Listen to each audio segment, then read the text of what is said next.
Hi everyone! Welcome to my YouTube channel. 20 milyong ayuda para sa mga mangingisda at magsasaka na apektado ng El Nino.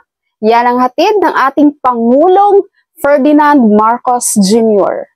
Yes, personal pong ipinamahagi ni Pangulong BBM ang mahigit 20 milyon na tulong para sa mga magsasaka at mangingisda na apektado ng El Nino sa lalawigan ng Tawi-Tawi and Basilan. Iniabot ni Pangulong BBM ang tseke na tig 10 milyon na tulong kina Tawi-Tawi Governor Ismael Sali at Basilan Governor Hajiman Saliman Hataman. Habang ang mga magsasaka at mangingisda naman ay tumanggap ng tig 10,000 pesos. Nagpahayag naman ng pasasalamat si Pangulong BBM sa mga magsasaka at mangingisda at kanilang mga pamilya sa kanilang sakripisyo para matiyak ang food security sa bansa.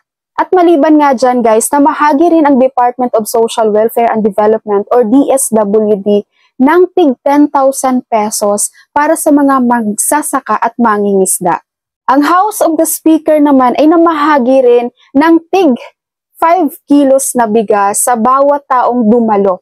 Alright, so yan ang aking Ayuda News for today's video. Keep tuning in dito sa aking YouTube channel. Maging updated tayo sa mga informations na dapat alam nyo. Thank you so much for watching everyone. God bless you all.